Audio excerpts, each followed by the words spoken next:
18 channel na pizaba ground report hozai gi tampakta lai harauba thabal chongba amadi training program kaya gi matangda thamjakhre ngasisu anawam mapau kaya puraktuna miyamda thamjaki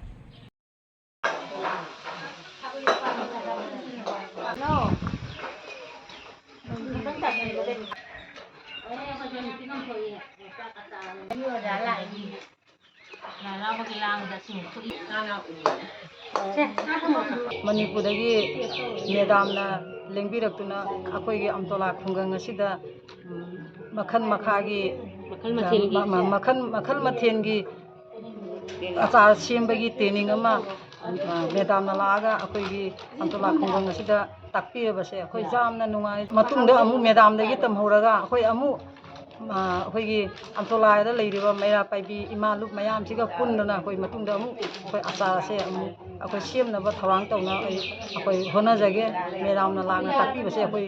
ꯃꯌꯥꯝꯕ ꯃꯈꯜ ꯃꯈꯜꯒꯤ ꯑꯆꯥꯔ ꯁꯦꯝꯕꯒꯤ ꯇꯦꯛꯅꯤꯛꯁꯦ ꯑꯩꯈꯣꯏ ꯍꯧꯖꯤꯛ ꯈꯪꯖꯔꯦ ꯑꯗꯨꯅ ꯃꯅꯤꯄꯨꯔꯗꯒꯤ ꯂꯥꯞꯅ ꯑꯩꯈꯣꯏꯒꯤ ꯑꯝꯇꯣꯂꯥ ꯈꯨꯡꯒꯪ ꯑꯁꯤꯗ ꯂꯥꯛꯑꯒ ꯑꯩꯈꯣꯏꯒꯤ ꯈꯨꯡꯒꯪ ꯑꯁꯤꯗ ꯑꯆꯥꯔ ꯁꯦꯝꯕꯒꯤ ꯇꯥꯛꯄꯤꯔꯕꯁꯦ ꯑꯩꯈꯣꯏ ꯄꯨꯟꯁꯤꯗ ꯑꯃꯨꯛ ꯍꯟꯅ ꯑꯩꯈꯣꯏ ꯄꯨꯟꯁꯤꯗ ꯑꯃꯨꯛ ꯀꯥꯎꯖꯔꯣꯏ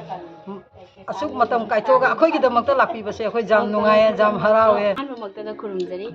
ꯃꯅꯤꯄꯨꯔꯗꯒꯤ ꯏꯝꯐꯥꯜꯗꯒꯤ ꯃꯃꯜ ꯂꯩꯅ ꯂꯦꯡꯕꯤꯔꯛꯂꯤꯕ ꯑꯣꯖꯥꯁꯤꯡꯕꯨ ꯏꯀꯥꯏ ꯈꯨꯝꯅꯕ ꯎꯠꯆꯕꯒ ꯂꯣꯏꯅꯅ ꯏꯀꯣꯛꯅ ꯈꯨꯔꯨꯝꯖꯔꯤ ꯑꯗꯨꯒ ꯑꯩꯅ ꯑꯍꯥꯟꯕꯗ ꯍꯥꯏꯖꯅꯤꯡꯕꯗꯤ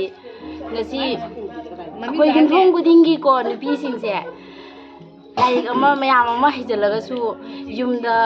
ꯊꯕꯛ ꯑꯃ ꯂꯩꯇꯅ ꯑꯗꯨꯝ ꯂꯩꯕ ꯌꯥꯎꯔꯦ ꯆꯥꯛ ꯊꯣꯡꯕ ꯏꯁꯤꯡ ꯊꯣꯡꯕ ꯊꯕꯛ ꯐꯪꯍꯧꯗꯕꯗꯒꯤ ꯁꯔꯀꯥꯔꯒꯤ ꯊꯕꯛ ꯑꯗꯣ ꯉꯁꯤ ꯑꯣꯖꯥꯁꯤꯡꯅ ꯂꯥꯛꯑꯒ ꯉꯁꯤ ꯇ꯭ꯔꯦꯅꯤꯡ ꯄꯤꯕꯤꯕꯁꯦ ꯑꯩꯈꯣꯏ ꯍꯥꯏꯅꯤꯡꯉꯥꯏ ꯂꯩꯇꯅ ꯊꯥꯒꯠꯆꯕ ꯐꯣꯡꯗꯣꯛꯆꯅꯤꯡꯉꯤ ꯑꯩꯈꯣꯏ ꯑꯝꯇꯣꯂꯥ ꯃꯩꯔꯥ ꯄꯥꯏꯕꯤ ꯂꯨꯞꯀꯤ ꯃꯥꯏꯀꯩꯗꯒꯤ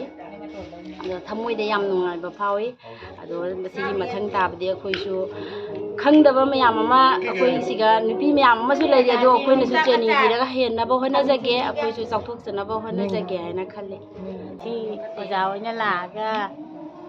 ꯑꯩꯈꯣꯏꯒꯤ ꯁꯪꯒꯣꯏ ꯍꯥꯏꯗ꯭ꯔꯁꯦ ꯁꯪꯒꯣꯏꯗ